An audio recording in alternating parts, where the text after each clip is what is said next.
I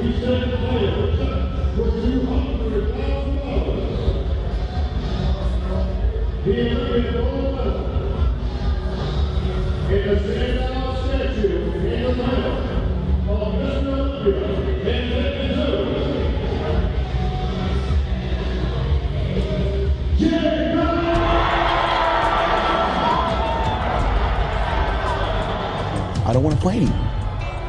I don't want to play anymore, and I am upset. I didn't prepare for this. I am unprepared to deal with this level of what appears to be failure. Throughout 2009, Kai Greene was being hyped as one of the few possible successors to the Mr. Olympia crown. It was somehow expected that this relative newcomer to the most prestigious competition in bodybuilding would sweep the contest in a way that no previous champion ever had. Though his fourth place showing in 2009 was a disappointment, Kai made up for it with a hard-fought win of the 2010 Arnold Classic, edging out a very competitive and frustrated Phil Heath. Coming into the 2010 version of the Olympia, Kai was once again being predicted as one of the most likely to upset Jay Cutler's winning streak. Kai becoming a weaker athlete further reinforced in fans' minds that he was poised to take it all. However, during the prejudging call-outs, all of that changed in an instant. This is documentary filmmaker Mike Pulcinella, reporting for Muscle Meds. Competitor number 18, Phil Heath.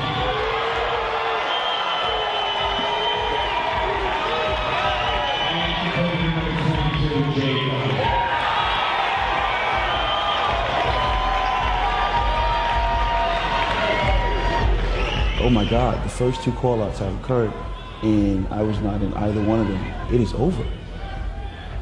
This thing is over.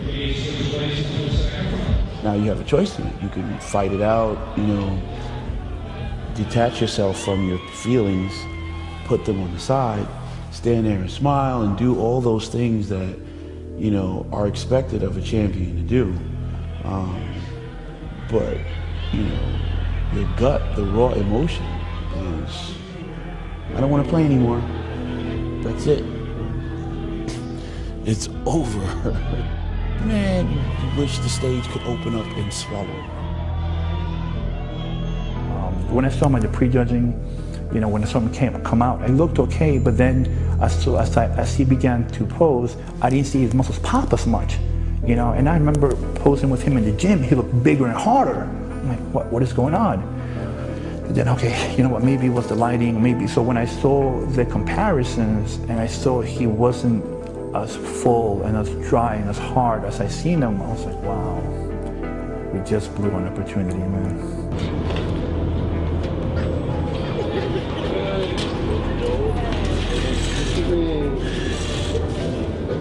Something great. How's everything? All right. Yeah. There's the embarrassment, there's the humiliation, there's the questions of, oh my God, what went wrong? There's the ahas that goes back to some of the things that were happening as they were happening, and you might want to question it, but you don't. There's the aha that, yeah, you didn't feel right about that, but when you didn't feel right about it, that aha, it was wrong, but it's too late. There's the despair of, wait, this is the moment. This is everything that built up, in my mind. This is not it. This was it. Yeah. This was it. And that is to me like, losing a mother or a grandmother, I feel like something died. You want to win, and you want to succeed, and you want to represent success, and you dream about more success, and now you're on the cover of the magazine, and the Olympia comes and goes, it's a blur, and you didn't meet the successful standard that you prayed about, worked for, believed that you were working toward, was coming to you because you were working so hard. You did everything. You did your cardio. You ate the meals. You you put your body through pain that was just, that took nothing but passion and drive to, you know, still you trained when you were in pain, you trained when you weren't in pain, through bloodshot eyes or not, whether you could walk or not. Not only did you not succeed at showing the world the success, but now you're on the cover of Flex magazine, coming back to the projects, coming back to the faces of people that are like, what happened? You think about facing anyone, facing tomorrow, facing myself, facing my coach, facing Gerard. Hey, I didn't know, you know. Kai, you are a champion. You are making Muscle Meds an amazing brand. And why? Because of what you are, because of what you have done with your body, and because you're such an amazing athlete. What happened here is like nobody understands. Everybody's totally confused. That's my opinion. Everybody was like, you shouldn't hear people behind me. I mean, what's going on? To the untrained eye, you can think, well, maybe this guy was cheating on his diet. You know, maybe this guy was not doing his cardio. I tell you right now, those things, you know, if anybody knows Kai is probably one of the most disciplined, hardest working bodybuilders. They say Branch Warren is hard and working. Kai, I put Kai against anybody in the IFBB for hard working, committed, devoted. If this guy needs to eat sand and train and what, he'll do whatever he has to be the best. He's always had that even when he was younger. You know, he has that discipline, that drive. You know, you take an athlete that's invested everything. You know, before I would move out of the projects, I'd sooner invest another 10 or 15 or 20 grand in, you know, all the things that are conducive to being prepared on that day as a champion athlete. You know, and when you've done those things and exceedingly beyond that, you know, and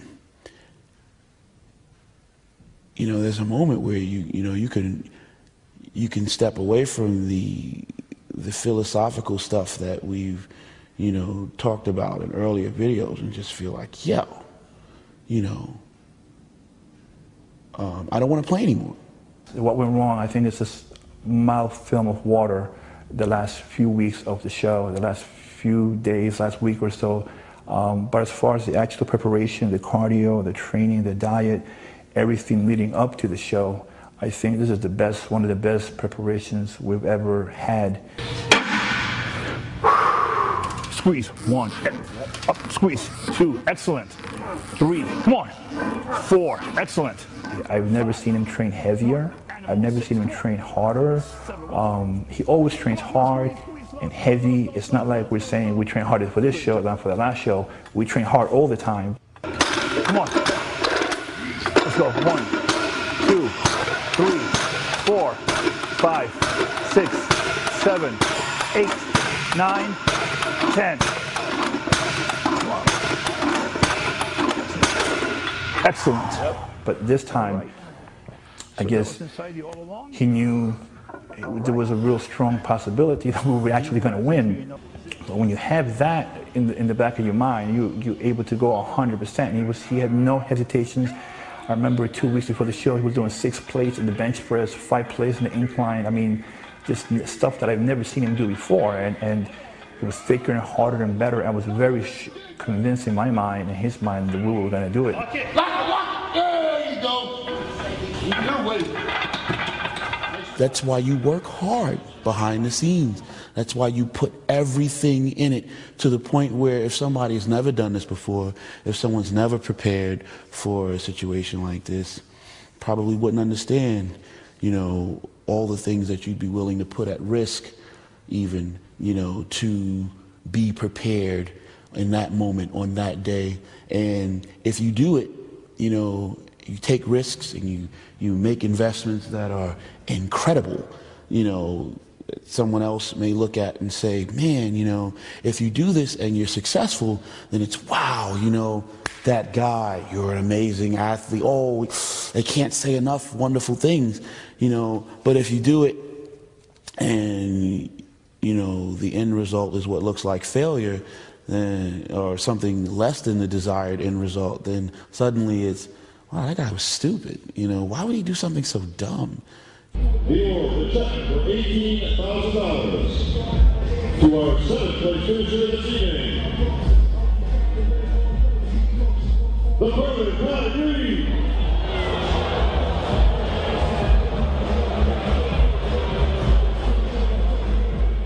I couldn't sleep.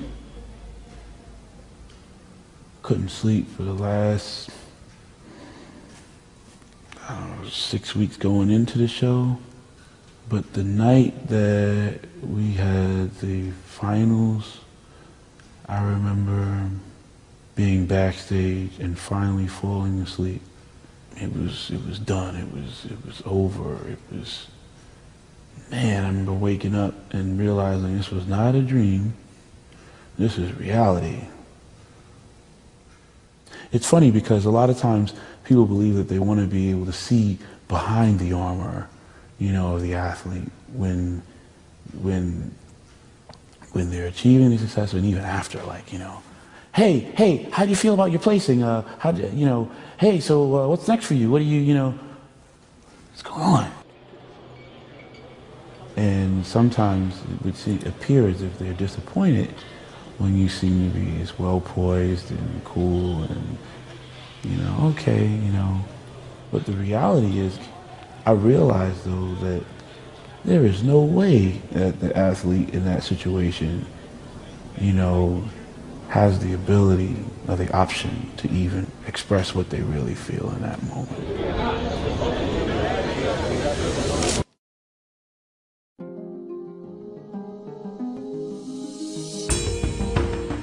With the Olympia only 6 weeks in the past, and his body still feeling the after effects of his preparations for it, Kai is now trying to decide what his course of action will be. The Flex Pro show is only 16 weeks away. The Arnold Classic, another 2 after that. Can he be ready in time? Next time, we will discuss Kai's plans for the coming season and take a sneak peek at a new opportunity for him.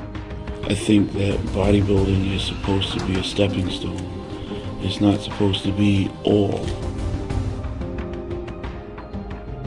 To get instant updates on all my videos,